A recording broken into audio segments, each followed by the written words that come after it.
Nuestro hermano pastor tiene el mensaje. En el nombre de Jesús. Dios nos bendiga.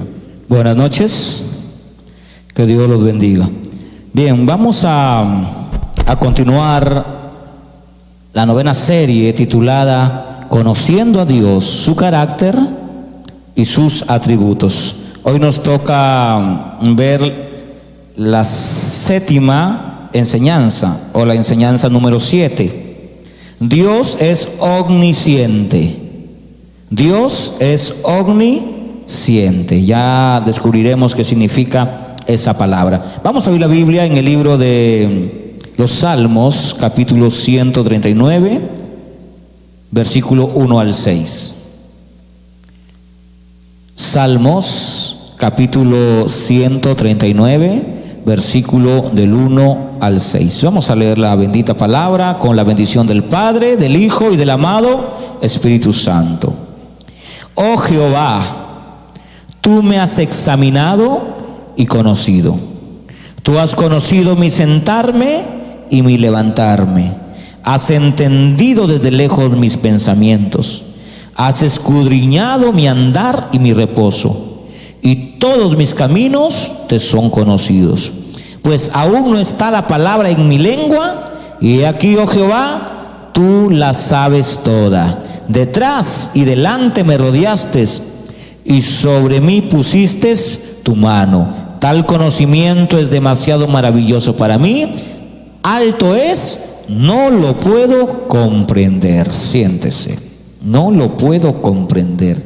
¿Quién puede comprender la omnisciencia de Dios? Este atributo es muy importante que nosotros lo conozcamos, porque de este atributo va a depender mucho nuestra manera de pensar en Dios y nuestra manera de pensar. Vuelvo a repetir eso. Para creer hay que pensar primero. La razón tiene que estar ligada con la fe. Para poder creer, pensamos y ejecutamos a través de la fe. Hay gente que solamente se queda en el pensamiento. Hay gente que hace proyectos y los tiene en su mente, pero nunca los ejecuta. Por el miedo, por la falta de recursos o por cualquier medio que éste crea que no puede hacerlo. La omnisciencia de Dios tiene que ver mucho con el conocimiento que Dios tiene sobre nosotros y el conocimiento que Dios quiere que nosotros tengamos sobre ello. Por esa razón, la palabra omnisciente en el concepto general significa todo más conocimiento. Todo más conocimiento. Eso significa el perfecto conocimiento. Dios posee el conocimiento perfecto. Es la sabiduría por excelencia. Marque eso en su mente. Dios posee el conocimiento perfecto. Él es la sabiduría por excelencia. ¿Y cómo fragmentamos esta teoría, este concepto? Simplemente con esta frase: Él lo sabe todo. ¿Cómo lo vamos a definir? La omnisciencia de Dios. Él lo sabe todo. Amén. Bien, vamos a definir la palabra omnisciencia. Bien, la palabra omnisciencia, recuerden que lo hablamos del atributo de la omnipotencia, se define en dos palabras: omni, y en esta palabra ciente o ciencia, que significa todo más conocimiento. Ciencia es, ¿qué es ciencia? Conocimiento. La Biblia habla del don de ciencia, ¿verdad? Y sabe usted que muchas veces el don de ciencia ha sido confundido como si fuera el don de discernimiento solamente. No, el don de ciencia Dios lo da para la capacidad para poder tener un conocimiento acertado en las Escrituras. Hay gente que lee la Biblia y rápido la entiende. Hay gente que escudriña la Biblia y rápido la entiende. Y usted dirá: ¿por qué yo no la entiendo rápido? ¿Sabe lo que yo le pedí al Señor cuando era todavía un adolescente y ni siquiera tenía pensado llegar a ser un maestro en la palabra? Yo le pedí a Dios sabiduría. Todos los días, en la mañana, en la tarde, en la noche, mi palabra era: Señor, dame sabiduría, quiero sabiduría. Y lo tenía Dios así por espacio de casi 3 años. Mi palabra era a solas con Dios: dame sabiduría, quiero conocerte, dame sabiduría. Día y noche iba en la calle caminando y en mi mente, o cuando nadie me veía: Señor, dame sabiduría. Y Él me regaló el don de ciencia. El don de ciencia. Bien, pero también lo puede dar a usted, hermano. Pero no se trata nomás de decirle: Señor, dame el don de ciencia, y ya mañana, como arte de magia, ya sales sabiendo las cosas. No, se requiere perseverancia. Entonces la palabra omnisciencia significa conocimiento, todo más conocimiento. En otras palabras, el que todo lo sabe. El que todo lo sabe. Miremos qué dice Hebreos capítulo 4 versículo 13 acerca de este atributo maravilloso que le corresponde a nuestro Dios y que para nosotros es importante, hermano, que lo sepamos. No podemos nosotros darnos el lujo de decir: no, yo con tal que oro y leo la Biblia, para mí es suficiente. No es suficiente, amados hermanos, no es suficiente. Miren lo que dice el texto: y no hay cosa creada que no sea manifiesta en su presencia. Antes bien, todas las cosas están desnudas y abiertas a los ojos de aquel a quien tenemos que dar cuentas. Todo Dios lo sabe. El salmista dijo un día: el embrión, para que el bebé sea ya una criatura, de hecho tiene vida desde que es embrión. Primero creo que empieza como cigoto, pero bueno, le llaman, creo, embrión después de eso. El embrión casi es difícil de ponerle una sonda o un aparato para poderlo ver, porque está tan pequeño y tan débil que se puede dañar. Ya lo ven cuando ya es feto. Amén. Cuando ya está grandecito, recién le ponen, ¿cómo se llama ese aparato? Que ven a la criatura. La ecografía. Bien, este aparato que bota ecografías, ahí ven. Pero cuando está en embrión, el médico no lo puede ver. No lo puede ver. Pero ¿qué dice el salmista? Mi embrión, ¿quién? ¿Vieron? O sea, Dios sí estaba viendo cuando eras un frijolito, algo pequeñito. Por eso a Jeremías le dijo: antes que te formaras, o sea, cuando estabas así como un cigoto, cuando estabas como un embrión pequeñito, yo te llamé, yo te escogí. ¿No es maravilloso tal conocimiento? Que Dios conoce al ser humano desde cuando era así. Es glorioso, es glorioso. Por eso dice la Biblia que ni una cosa está cubierta. Nosotros podemos pensar que en la omnisciencia de Dios y tener claro: para Dios nada se le esconde. No hay nada que se esconda delante de Dios. En el libro de Daniel, capítulo 2, versículo 22, vayamos allá. El profeta Daniel también se le reveló la omnisciencia de Dios, y eso te da paz, hermano. Conocer los atributos de Dios no solamente debe ser un concepto bíblico o algo de conocimiento académico, sino que tiene que ser por excelencia nuestra relación con Él. ¿Cómo vamos a poder temer a Dios y amar a Dios si no tenemos conocimiento? ¿Alguien lo encontró? Por favor, dale lectura. 2:22. Él conoce lo que está en tinieblas.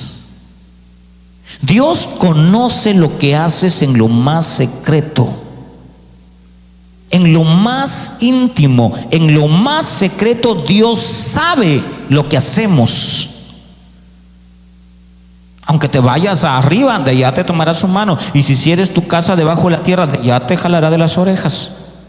O sea, no hay nada que se le puede esconder a Dios. Cuando nosotros tenemos este conocimiento de este atributo de Dios, sabemos que Dios sabe todo. Aunque nos escondamos, Él va a estar atento a lo que hacemos. Entonces ya no vamos a empezar a hacer cosas malas. Vamos a tener este temor de que Dios está atentamente, sus ojos están puestos sobre los fieles de la tierra. Los ojos de Dios están puestos sobre ti, no para acosarte, no para generarte miedo, sino seguridad.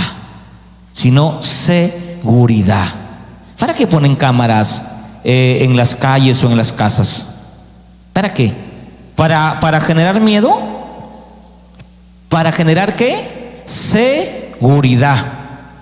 No para generar miedo. Los ojos de Dios están sobre ti, no para meterte miedo, no para que tú andes, ay, y si me equivoco. No. Los ojos de Dios están para darte seguridad, pero tú tienes que ser consciente que Él te está observando. Ahora vienen 4 preguntas importantes que se las van a hacer a usted. Se las van a hacer en la calle. Siempre se va a encontrar a un vivacho que va a quererlo avergonzar, que va a quererlo cuestionar. Y a veces tenemos que nosotros presentar defensa ante el Evangelio. No podemos quedarnos callados.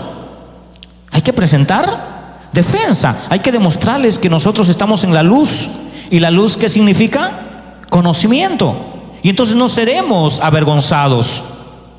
La Biblia dice que los que confían en el Señor no serán avergonzados. ¿Por qué? Porque tienen el conocimiento de Dios. Pero si usted no tiene conocimiento de Dios, mañana va a venir cualquier profesor, cualquier ingeniero, cualquier persona que por ahí se leyó algo y lo va a avergonzar. ¿Y dónde está su confianza o la promesa en que usted no será avergonzado? Si acá se le está dando las armas para defenderse.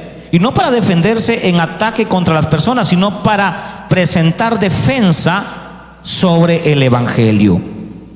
La primera pregunta que te van a hacer y que tiene que ver mucho con la omnisciencia de Dios es: si Dios sabía que Adán y Eva iban a fallar, ¿por qué lo permitió? La pregunta sería para ustedes: si Dios sabía que Adán fallaría, ¿Dios sabía que Adán fallaría? Sí. Esa es la primera pregunta que la Biblia te hace a ti como cristiano, no cuestionándote, sino probando el grado de conocimiento que tienes sobre Dios. ¿Dios sabía que Adán iba a fallar? Sí. Miremos qué dice el Salmo 139, 2:4, ya lo hemos leído. ¿Cómo dice ahí? Que Dios conoce tu sentarte y tu pararte. Antes que la palabra o antes que tú digas algo, Él ya lo sabe. Antes que Adán pecara, Dios ya sabía. Ya sabía. Claro que Dios sabía que Adán iba a pecar. Por eso es que, como Él sabía, ¿qué hizo antes de la fundación del mundo? Armó un plan de salvación. Listo. Ay, no, pero si Dios sabía, ¿por qué no interpuso? Armó el plan de salvación. Claro, Dios sabía, por eso es que armó un plan para salvarte. Ya, ahí está la respuesta. ¿Y por qué Dios no lo evitó? Claro, Dios armó el plan. Está evitando que te vayas al infierno, porque te dio un regalo que se llama la libre elección. La libre elección. Y Él creó un plan sabiendo que iba a fallar el hombre para salvar al hombre.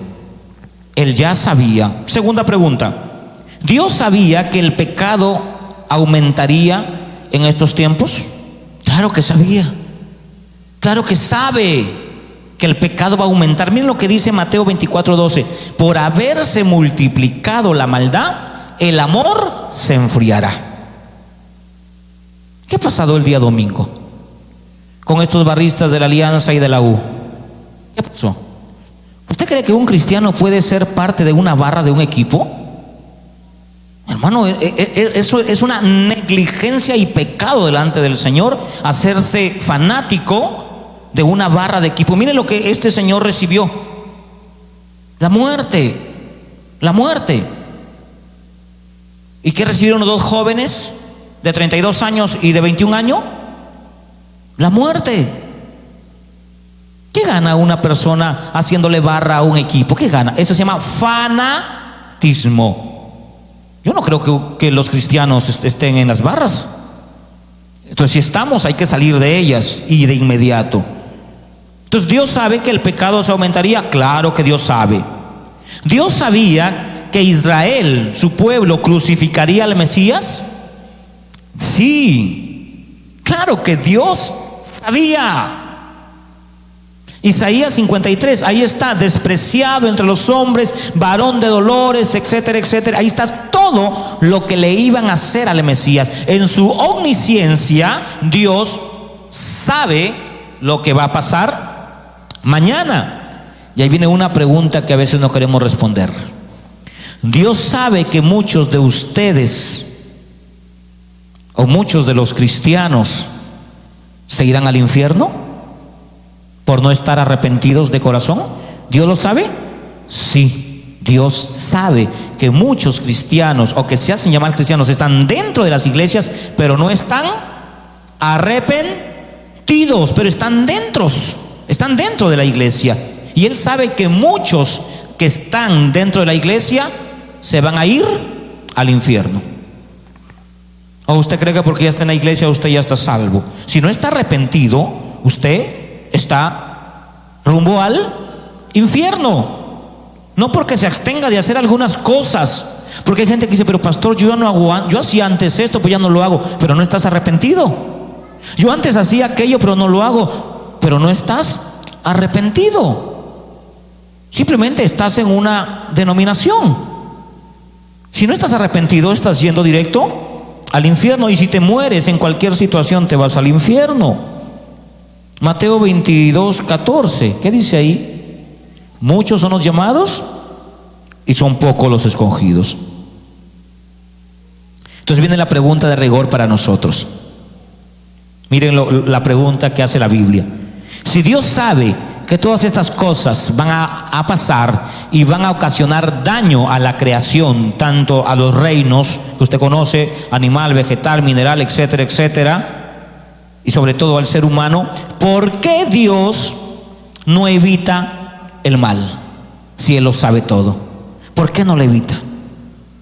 ¿Por qué no lo evita? Aquí están las respuestas. Miremos lo que dice Ezequiel 11:5. Miremos la respuesta. Porque la gente quiere, Ezequiel capítulo 11:5, la gente quiere saber.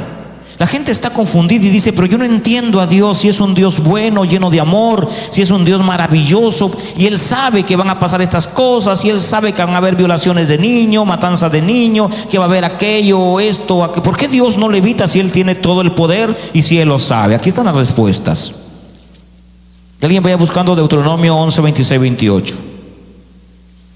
Ezequiel 11:5. Y vino sobre mí el Espíritu de Jehová y me dijo, di así, ha dicho Jehová, así habéis hablado, oh casa de Israel, y las cosas que suben a vuestro espíritu yo las he entendido. Las cosas que suben a tu espíritu. Aquí viene, ¿cuáles son las cosas que suben a nuestra mente? Espíritu es mente. Esta pregunta. Puse esta cita porque esta pregunta también subía sobre la mente de Israel y también sube sobre nuestra mente. Yo también me he preguntado, ¿por qué Dios, bueno, antes me preguntaba, ahora no, ¿por qué Dios no evita ciertas cosas sabiendo que van a pasar? Porque subían esas preguntas a mi mente. Pero cuando ya crecí y conocí al Señor, las respuestas eran tan simples que cuando alguien me pregunta, le doy estas respuestas y ya no tiene forma de cómo repreguntarme, no tiene forma de cómo decirme lo contrario, porque la Biblia misma responde. A ver qué dice Deuteronomio 11, 26, 28. Para cuando le pregunten y lo quieran avergonzar. La Biblia tiene todas las respuestas que la gente busca. 11, 26, 28. Amén. Dios te dice, he aquí yo pongo la bendición y la maldición. Escoge tú. ¿Qué más le puedes preguntar a Dios? Sí, Dios lo sabe. Dios sabe que todo esto va a pasar, pero Dios le pone al hombre la bendición y la maldición. ¿Y el hombre que está escogiendo? Ya pues, ¿qué más quieres? ¿Qué más quieres? Si el individuo te pregunta eso, dile, escoge la bendición pues, y no te va a pasar nada malo. Escoger la bendición es andar en el mandamiento de Dios. El problema es que no quieres andar en el mandamiento de Dios. ¿Usted cree, hermano y hermana, que si Adán y Eva no hubiera pecado, no existieran los mandamientos? ¿Ah? Claro que sí. ¿Cómo que no? Claro que sí. Claro que sí. ¿El cielo está gobernado con mandamientos o no? Claro. Los ángeles no hacen lo que ellos quieren, hay mandamientos. Y el hombre también se le iba a entregar mandamientos.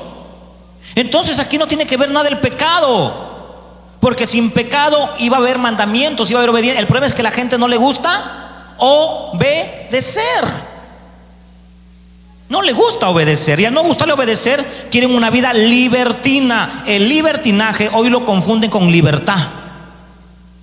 No, si quiere ser mujercita el muchacho, déjalo. Si quiere ser perro la muchacha, déjala que sea perro. Si la muchacha se siente televisor, déjala. ¿Eso es libertad? No, eso es libertinaje. ¿Usted cree que Dios iba a permitir eso aunque no hubiera pecado? Claro que no, porque iban a haber leyes, mandamientos, ordenanzas, estatutos, como lo hay en el cielo. Porque si no hubieran leyes o estatutos en el cielo, hubiera un desorden o la mal llamada anarquía. O sea, todos hicieran lo que bien les pareciera. O sea, que Gabriel, el ángel Miguel, el otro ángel hubieran hecho lo que bien les pareciera. ¿Por qué Dios tuvo que botar a Satanás, arrojar a Satanás del cielo? ¿Porque violó las leyes de los mandamientos? ¿Y había pecado en el cielo? No. Lo mismo iba a pasar. Si no hubiera pecado Adán y alguien violaba los mandamientos, iba a recibir su castigo. Porque si Dios no perdonó a los ángeles porque violaron los mandamientos, ¿usted cree que puede perdonar a un ser humano que viole sus mandamientos? Claro que no. Ahí está la respuesta sencilla. Todas las respuestas que necesitamos están en la palabra del Señor. Miremos otra vez Deuteronomio 30, 19. Deuteronomio 30, 19. A los cielos y a la tierra llamo por testigos hoy contra vosotros, que os he puesto delante la vida y la muerte, la bendición y la maldición. Escoge pues la vida para que vivas tú y tu descendencia. Miren lo que hace Dios, hermano. ¿Quién es el que escoge vivir bien o vivir mal? ¿Vivir en bendición o vivir en maldición? ¿Quién escoge? Nosotros. Dios te pone la bendición y te pone la maldición, te pone la vida y te pone la muerte. Usted escoge. Aquí no tiene que ver nada el pecado. No tiene que ver nada. El hombre le gusta escoger siempre lo malo, porque no quiere ser gobernado, porque no quiere ser dirigido, porque no quieren que lo exhorten, porque no les gusta ser corregidos. Tiene ya la respuesta para cuando alguien lo quiera atacar y le quiera decir: ay, ¿por qué Dios, siendo tan bueno, permite tantas cosas? Ahí está la respuesta. No, Dios no las permite, usted las hace. Usted las permite, ¿o no? ¿Quién las permite? ¿Dios? No, usted, nosotros. Porque si nosotros escogemos la maldición, ¿qué va a venirnos? Pues maldición. Si escogemos la muerte, ¿qué nos va a venir? La muerte. Entonces, ¿quién escoge que nos vaya mal? ¿Dios? ¿Quién permite que nos vaya mal? ¿Dios o nosotros?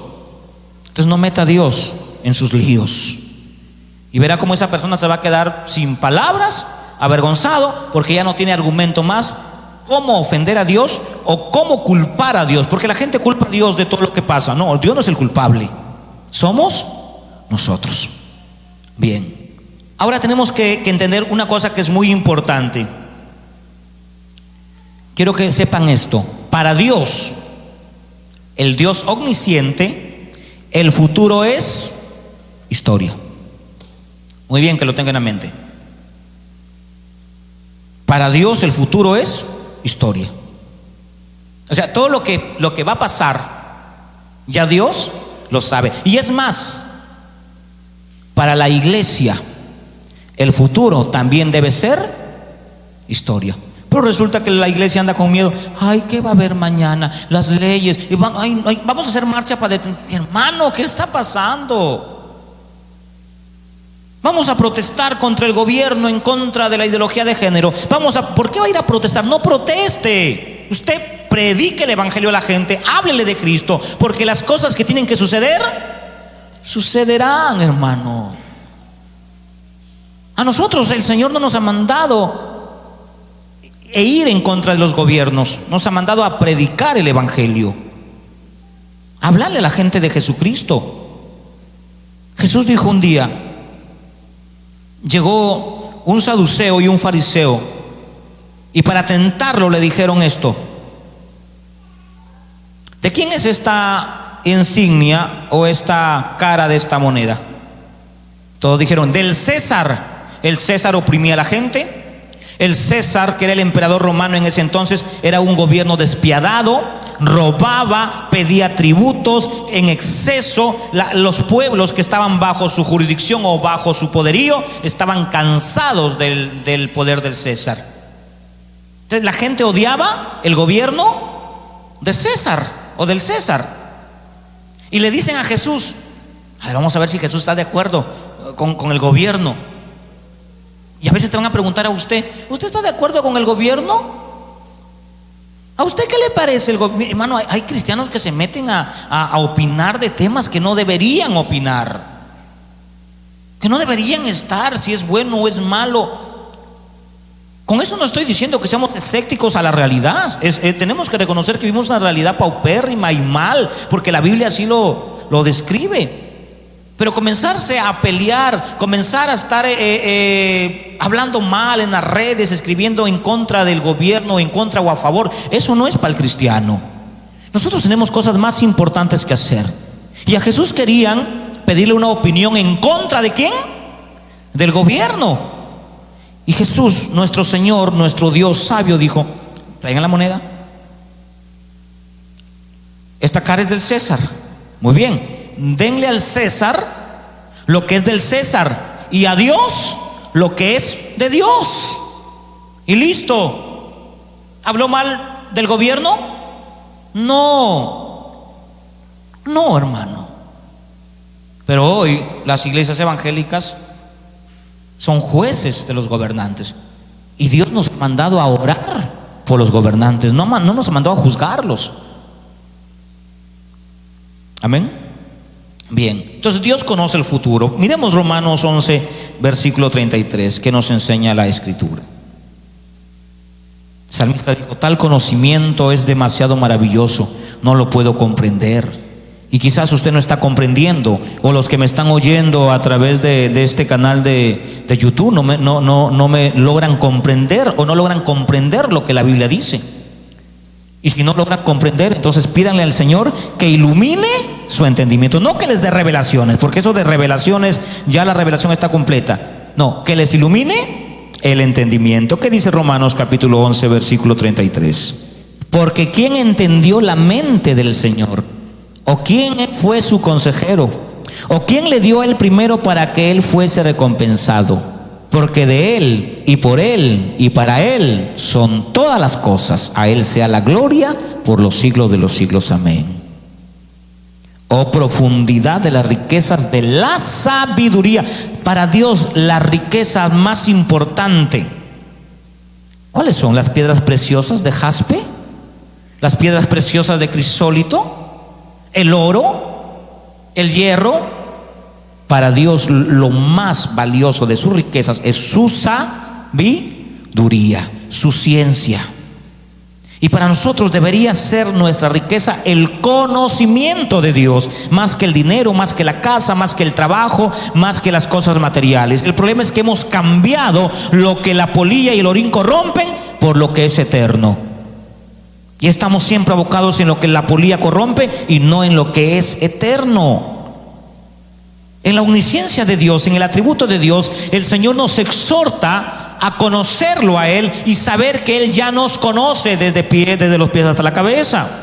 Entonces Dios conoce el futuro. Él entiende todas las cosas. En el Salmo 147, versículo 5,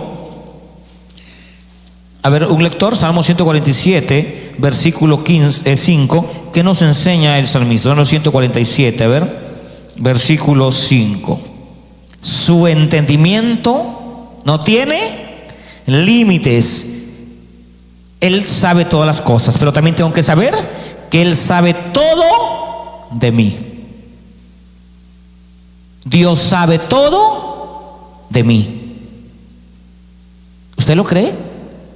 Dios sabe todo de mí. Miren lo que dice el Salmo 139, versículo 4. Él conoce mi sentar y mi levantar. Salmos 44, 21. Salmo 44, 21. ¿Qué nos enseña ahí? Respaldemos el atributo de Dios con la Biblia. Recuerden que la suma de la palabra, esa es la verdad. 44, 21. ¿No demandaría Dios esto? Porque Él conoce los secretos del corazón, lo más íntimo, lo más recóndito del corazón. Dios lo conoce. Dios me conoce. Dios sabe lo que yo necesito. Si Dios me conoce, Él sabe lo que yo necesito. Él sabe lo que usted sufre. Él sabe sus necesidades. Si Dios a usted lo conoce y usted cree que Dios lo conoce, Dios sabe quién eres tú, sabe lo que necesitas, y Él te va a dar lo que necesitas, no lo que te haga ser vanaglorioso o orgulloso. Así que si Él sabe lo que tú necesitas, y si Él sabe que las añadiduras te van a hacer daño, Él nunca te va a dar lo que tú deseas, porque no has madurado. Sabiendo eso, entonces empiece a madurar. Tenía que pasar por ciertos procesos para que lo que yo estoy buscando o yo quiero, Dios pueda dármelo, para que el que me conoce sepa que estoy apto para recibir lo que Dios me puede dar. Amén. Mi maestro me dijo un día: si tú no sabes administrar 100 soles, y si 100 soles en un día, en 2 horas o en 3 horas lo desapareces, nunca Dios te va a dar más. O sea, si no sabes administrar 100 soles en un día, ya en 2 horas ya no tienes nada. Imagínate si te da 1 millón, hermano, en una semana te lo sacabas, ¿o no? No eres un buen administrador. Pero si tú los 100 soles que ganaste, que te dieron, tú lo sabes administrar. ¿Sabe cómo se administran? En 3 facetas importantes. Hay 3 aspectos. 1, no le robes a Dios, dale a Dios lo que le corresponde. 2, invierte en tu educación, invierte en tu salud, invierte en las cosas de Dios. Si tú haces estas 4 cosas que te he mencionado, mira, hermano, si en lo poco, eso es ser fiel en lo poco, Dios te pondrá en lo mucho. Pero si tú, eso que tú ganas, dices, no me alcanza, a Dios no le das lo que le corresponde, no inviertes en tu salud, porque si no tienes salud, a los 50 años ya vas a estar enfermo. ¿Cómo Dios te va a bendecir? ¿Cómo vas a disfrutar de las bendiciones de Dios si no inviertes en tu educación, en carreras profesionales o en alguna carrera técnica? ¿Cómo Dios te va a bendecir? ¿Cómo Dios bendecirá el trabajo de tus manos si no sabes hacer nada? Amén. Y si no inviertes en las cosas de Dios, ¿cómo Dios sabrá que cuando Él te dé 2, 3 millones, tú vas a invertir en las cosas de Dios? Lo primero que harás, si no sabes invertir en lo poco, cuando tengas 2 millones, te andarás recorriendo el mundo y te gastarás ese dinero y te olvidarás de las cosas de Dios. Pero si Dios sabe que eres un hombre con la capacidad de ministrar los bienes en lo que he mencionado, mira, hermano, que Dios va a confiar lo mucho. Él te va a confiar muchas cosas. Por eso Él dice: si en lo poco eres fiel, en lo mucho te pondrá. En la omnisciencia de Dios, Él sabe eso. Miremos qué dice Mateo capítulo 10 versículo 30. Mateo 10, 30. El salmista dijo, y lo vuelvo a repetir: este conocimiento es demasiado maravilloso y difícil de comprender. 10:30. Pues aún vuestros cabellos están contados. O sea, Dios sabe cuántos cabellos hay en tu cabeza. O sea, Dios te conoce de la cabeza a los pies. Dios sabe quién eres, hermano. ¿Por qué lloras? ¿Por qué sufres? ¿Por qué te afanas? ¿Por qué te amargas? ¿Por qué reniegas de tu vida? Si Dios sabe quién eres, sabe lo que necesitas y sabe hasta dónde puedes llegar. Si quieres llegar lejos, estudia, capacítate, fórmate, edúcate y llegarás lejos. Pero si no quieres hacer nada de eso, te gusta la vagancia, te gusta dormir, te gusta malgastar el tiempo, no esperes tener grandes cosas. Recuerde en el atributo que hablamos de la justicia de Dios, que dijimos que significaba eso, que Dios te da lo que mereces. Si te esfuerzas es porque mereces algo más, y si no te esfuerzas, ¿Dios te va a dar más? Pues no. ¿Ve cómo estamos aprendiendo quién es Dios y cómo acciona el Señor? Ahora vamos a ver, y aquí vamos a acabar, 5 cosas que todo cristiano debe conocer de su Dios, de nuestro Dios, sobre la omnisciencia de Dios. 1, el conocimiento de Dios es intuitivo y no discursivo. Anote eso, hermano, anote eso, porque esto es clave para su teología. El conocimiento de Dios es intuitivo y no discursivo. ¿Qué significa discursivo? Que nosotros necesitamos aprender todos los días. Nunca terminamos de aprender. ¿Y qué significa intuitivo? Que Él lo sabe todo, que Él no necesita aprender. Dios no necesita aprender. Por eso dice, ¿quién le aconsejó? ¿Quién le enseñó a Dios? No, Él lo sabe todo, Él no necesita aprender. Nosotros sí necesitamos aprender. Por eso el conocimiento de Dios es intuitivo. 2, el conocimiento de Dios es simultáneo, no sucesivo. Simultáneo, no es sucesivo. ¿Qué significa simultáneo? Él comprende las cosas en su totalidad. En su totalidad. ¿Y qué significa sucesivo? Que nosotros las aprendemos a medias. Solamente el 5% de la capacidad del cerebro, de la inteligencia, hasta el 10% se puede activar en algunos grandes pensadores, pero el común de los mortales no llega ni al 1%, hermano. Entonces Dios está en el 100%. Está en el 100%. 3, el conocimiento de Dios es infalible. Infalible. No está sujeto a errores. No está sujeto a errores. Usted, si estudia la teología bíblica, no encontrará un error en Dios, aunque la gente impía le atribuye a Dios muchos errores. Pero el verdadero cristiano, cuando estudia la teología, se da cuenta que Dios es infalible, no está sujeto a errores. Dios no se equivoca, el hombre sí. Sea Dios veraz y todo hombre mentiroso. 4, el conocimiento de Dios es infinito y no finito. Dios es ilimitado. Nadie puede conocer a Dios al 100%. Nadie, ni un erudito. Nadie llegará a conocer a Dios al 100%, porque su conocimiento es infinito. Amén. En cambio, sí se le puede estudiar al hombre. Claro que se le puede estudiar al hombre. ¿Cuántos científicos han estudiado al hombre? Por eso salió la psicología, la psiquiatría, salió la medicina, etcétera, etcétera, etcétera. Porque estudiaron ¿a quién? Al hombre. Estudia a Dios y se vuelve loco, porque Él es ilimitado en su conocimiento. Y 5, el conocimiento de Dios es presciente. ¿Qué significa eso? El conocimiento de Dios es presciente. Pedro, 1 de Pedro capítulo 1 versículo 1. Dios conoce el pasado, el presente y el futuro. Póngase de pie. Póngase de pie. El conocimiento de Dios es presciente.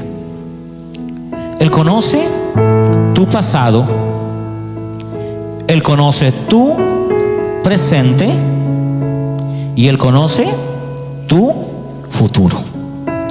Y nuestro futuro, nuestro presente y futuro en las manos de Dios está seguro. Señor, muchas gracias. Señor, muchas gracias, porque hoy hemos estudiado, Padre eterno, hemos estudiado este bendito atributo que es la omnisciencia de Dios. Tú lo sabes todo, Señor. Tú lo conoces todo. Conoces, Señor, mis pensamientos. Conoces mi corazón, los secretos más profundos. Lo que el hombre no puede saber de mí, tú lo sabes. Aun cuando la palabra no está todavía en mi boca, aún no la he pronunciado, tú ya sabes lo que voy a decir. Mis planes, mis proyectos y todo proyecto de tu iglesia debería ser conocido primero por ti. Debería ser presentado primero a ti, Señor, porque tú ya los conoces. Tú sabes lo que anhelamos, tú sabes lo que deseamos, y tú nos dices: deleítate a sí mismo en Jehová, para que Él conceda las peticiones de tu corazón. Señor, nosotros tenemos muchos deseos, muchos anhelos con tu obra. Al menos en lo personal, Señor, usted sabe lo que yo siempre le he pedido. Usted sabe por qué le pido tal o cual cosa. Usted sabe mi amor, Señor, por la iglesia, mis intenciones y mi deseo, Señor, por el extendimiento de la obra. Y también sabes mi carencia. Tú conoces a cada hermano, Señor. A veces ignoramos que tú sabes cuando nos acostamos con el estómago vacío, cuando nos acostamos con las lágrimas en los ojos. A veces decimos: nadie me entiende, nadie sabe lo que yo paso. Siempre, Señor, leo de muchos cristianos diciendo eso, que nadie sabe lo que ellos pasan. Y a mí, Señor, me da tristeza oír eso, porque entonces digo yo: ¿en quién están creyendo? ¿Qué significa Dios para aquellos hombres que dicen que nadie sabe lo que les pasa, cuando Dios sabe todo? Desde cuando éramos embriones, cigotos, el hombre, el médico, el científico médico no podía ver, no puede ver la formación de un cigoto, de un embrión. Pero tú ya nos veías. Tú sabías que íbamos a ser varón o mujer. Tú ya sabías el sexo, que este venía. Tú lo sabías, Señor, y nosotros lo ignorábamos. Perdónanos, Señor, las veces que hemos dicho: nadie sabe lo que yo paso. Claro que sí lo sabe tu Dios, lo sabe el Señor. Él te conoce, Él me conoce, Él nos conoce. Y si quieres recibir cosas grandes del Señor, prepárate, estudia, capacítate, esfuérzate, sé el mejor en tu trabajo, sé el mejor en tu escuela, sé el mejor en tu casa, sé el mejor en lo que haces. Haz las cosas con excelencia y Dios te bendecirá grandemente. Pero no esperes que Dios te dé grandes cosas si eres flojo, si no te dedicas a ser excelente en lo que hoy tienes, en lo que hoy haces. Jamás Dios te dará nada, porque en la justicia de Dios, Dios nos da lo que merecemos.